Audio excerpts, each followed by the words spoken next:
Coming up, talks to reduce the number of BTC employees being made redundant on Tuesday continue today. And the Ministry of National Security revealing the impact of drugs on our young people. So don't go anywhere. The Bahamas Tonight, the weekend edition, starts now. Now in HD.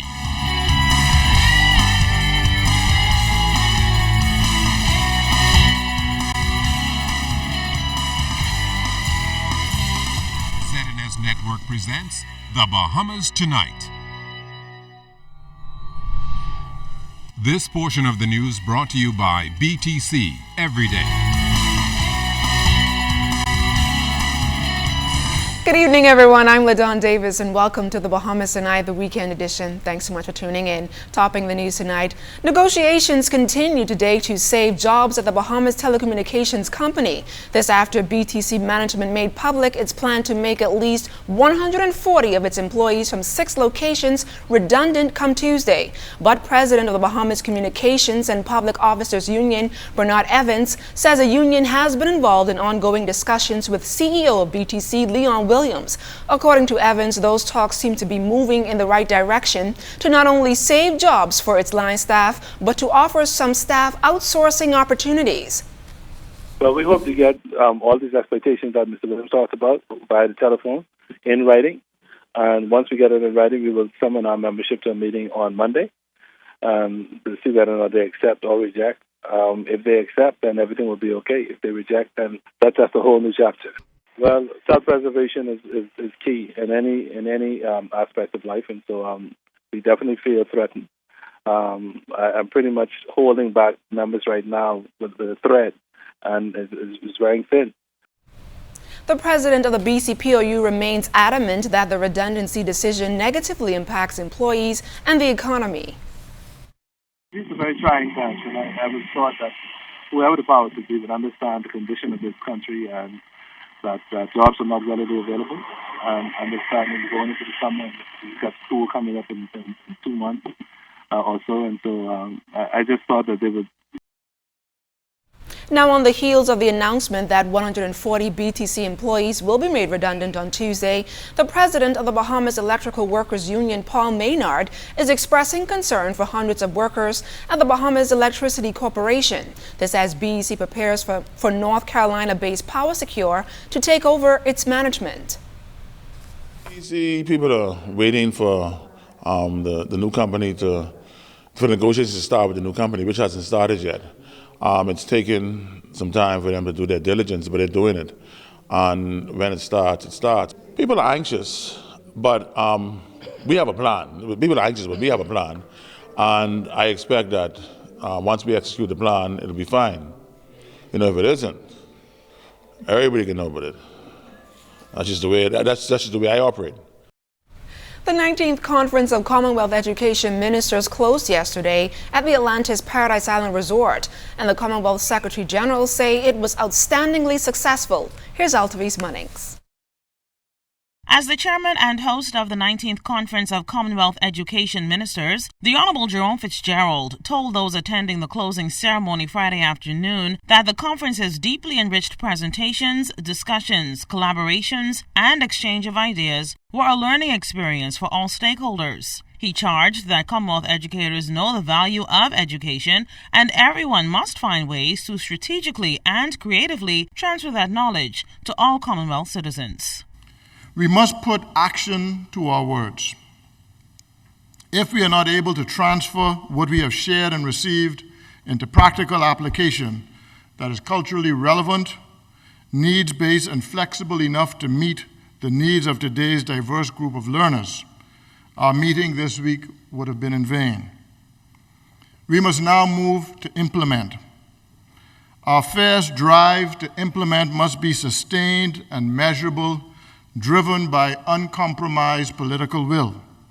Minister Fitzgerald also reminisced on the impact the 1985 Commonwealth Heads of Government meeting held here in the Bahamas had on the world stage. And 30 years later, the Education Minister noted that being small is no excuse for being silent. Let this meeting, held here in an historic country in the Commonwealth, act as a basis for all of us in the Commonwealth for establishing education not only as a priority, but as a core value. As ministers of education, we are cognizant of the fact that our ministries are the most important ministry within any government. We impact finance, national security, health, social services, as well as youth and culture. We must therefore remain relentless in advancing the education agenda. Commonwealth Secretary General Kamalesh Sharma recognized how this week's education conference mimicked the procedures of a Commonwealth Heads of Government meeting. He's also pleased that the Bahamas served as the launching pad for the Commonwealth's new education hub. That now allows us, through digital and cloud technology, to carry forward our work in depth, in cooperation, and in real time. As one honorable minister observed yesterday, the motto from the Bahamas coat of arms might be the watchword for this Commonwealth approach. Forward, upward, onward, together.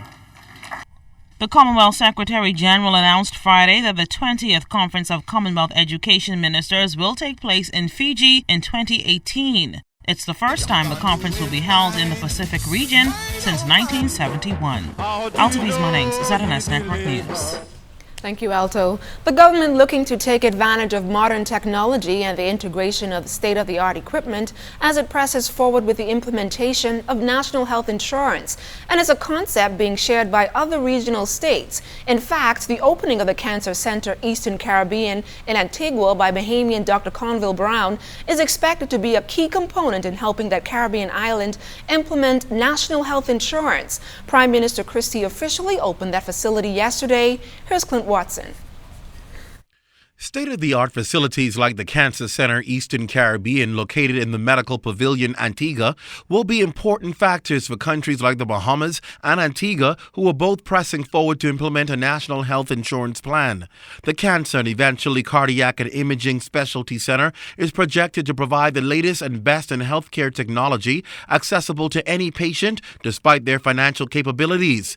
And that comes through a unique partnership with Antigua's government, who also shares 20% ownership. Bahamian Chairman and CEO Dr. Conville Brown at the opening noted that it wasn't his decision to build a facility in Antigua, but instead Antigua chose him, recognizing the importance of this facility in achieving an important mandate.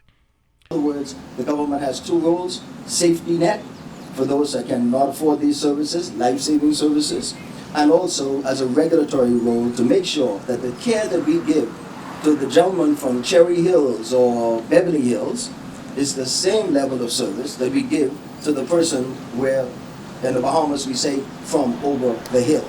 Antigua's Prime Minister Gaston Brown is fully backing the concept of the Cancer Center Eastern Caribbean, acknowledging that the project started by his predecessor and now opposition leader Baldwin Spencer is one that benefits the people. My government will be pursuing a national healthcare insurance initiative, and we're hoping that we could cover certain ailments, include cancer and other ailments, of course.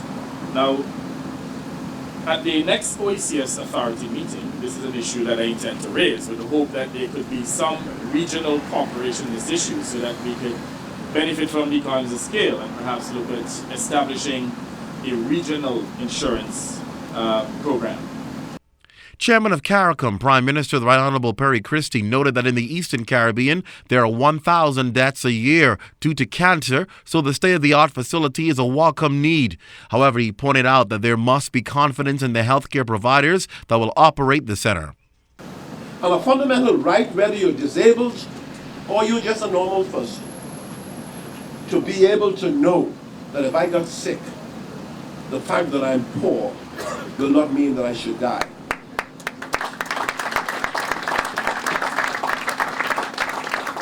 Statistics show that the leading causes of death in Caribbean populations are cardiovascular disease and cancer. The Caribbean region leads the Americans in heart and blood vessel diseases, cancer, diabetes, and lung disease mortality rates. Mr. Christie also sees this accomplishment by a Bahamian doctor, particularly with the interlinking technology capabilities with experts worldwide, as an asset for his government as it intensifies efforts to implement NHI by next January. However, he noted a key component of NHI will be leading healthy lifestyles. Too many of our people die as a result of neglect. You even heard me use a personal example of my thinking I was Superman and having to be humbled by an attack that resulted from not taking care and managing effectively one's health. In St. John's, Antigua, Clint Watson, ZNS Network News. And still to come, firefighters once again battling a fire in the Marshall Road area. The details after the break.